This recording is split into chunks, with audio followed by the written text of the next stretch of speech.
sleep. So I tell them, when I'm teaching meditation, you fall asleep, try and go to sleep. But when you go to bed at night, try to meditate. That will solve the problem. People are really weird. But anyway, instead of don't worry, be grumpy, I did another better word. Don't worry, be hopey. H-O-P-E-Y. Be hopey. Because what is worry? Worry is looking at the future with a negative mind. Thinking of all the things which might go wrong. Thinking of all the terrible things which might happen to you. Thinking about the stock market. Thinking about your health. Thinking about making big mistakes. Thinking of not being able to pay off the bills for the Buddhist Gem Fellowship. Don't worry, Victor. Be hopey.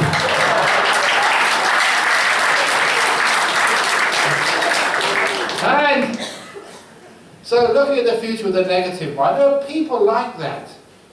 You know, oh, this is going to go wrong, oh, something bad is going to happen, oh, I'm going to get the doctor's report, I'm going to be really in big trouble. And when you have a fear of the future, you actually create a bad future. The things you fear are what actually happens. I've seen that so often. So instead of worrying about the future, be hoping. So hope that something good is going to happen. And it's more likely to happen. So that's one of my first words. Don't worry, be hoping. So I don't know what you're worried about in life, the economy, climate change. What other people worry about in Malaysia? Oh, lots of stuff. But don't worry, Malaysia, be hoping. And one of the other words which I invented, because it's a word in religion, in philosophy, called ineffable. I don't know if you ever heard of that word, but when they say about God or karma or anything which is very, very deep, they have a word to say it's too deep to explain, it's ineffable. And I thought, what does that word actually mean? But I changed that word a little bit and made it very useful. And I created the word ineffable. Not ineffable, but ineffable. And what that does about your past.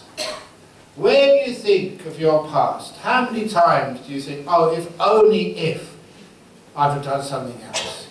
If I hadn't married that woman. If I'd only carried on doing my degree. How many times do we have ifs and we regret, what we did or what we said?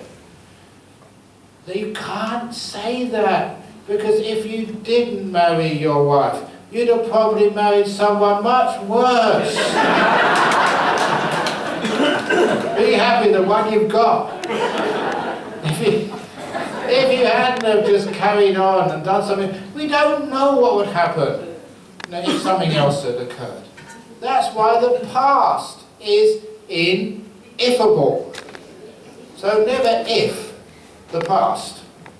And say, oh, if I had come earlier, I would have been able to sit at the front. If I hadn't become a monk, I wouldn't have to teach so much. If I hadn't become a dato, I could have a nice, easy life. Don't ever say those things, because the past is ineffable. If something else had happened, it could have been much, much worse. But the best word which I invented was, the last few years, everybody all over the world has been talking about mindfulness. There are mindfulness coaches and professors of mindfulness, and mindfulness is something you can buy. It's a commodity. You'll soon be able to get it at 7-Eleven, I'm sure. Whatever it is, mindfulness is getting so strong, but a lot of the time it doesn't work. I remember just going to a seminar once. There was a professor from Stanford University, no less. A big professor of mindfulness studies. And he did a very great experiment. He took about 100 psychology students. He split them in half to get the sort of the base group and compare with the other group, the control group. And he sent half of those students, 50 of them, to a mindfulness meditation day, where they practiced mindfulness all day. And the other half he sent to a California spa at the university's expense, where they could soak in hot baths, have massages, have hot oil poured over their backs for one day. And I don't know, does any university in Malaysia do that? No! But there's a rich university that can afford such things. So, and after a day at the spa or a day doing mindfulness meditation, they compared the results. They gave everybody a questionnaire psychology test to find out who were the most relaxed. It's amazing. It was very clear winner. The people who went to the spa were far more relaxed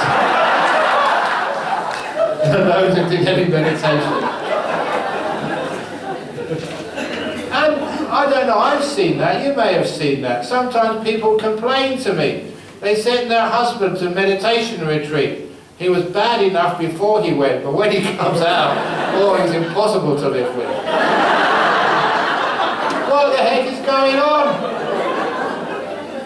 And it's also the case here in Malaysia. You talk about meditation. I was just up in Terengganu and they say the same. They said meditation, oh no, too painful, too much stress, it hurts too much.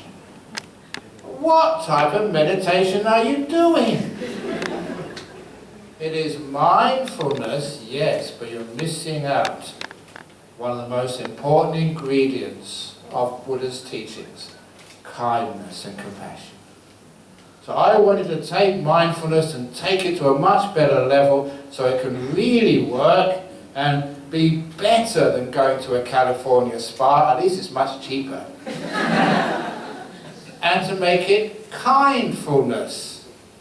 From mindfulness to kindness. And that's one of my favourite words. In fact, if you don't see it, the next book which is coming out, probably hasn't been received here, is called Kindfulness. Kindfulness Meditation. Just being produced in the United States. And what actually is kindfulness is being aware but being kind at the same time. And those two together, with mindfulness and kindness, now that is powerful. Now one of the problems with modern people is they are tired, they are stressed, and because of their tiredness and stress, they get very sick.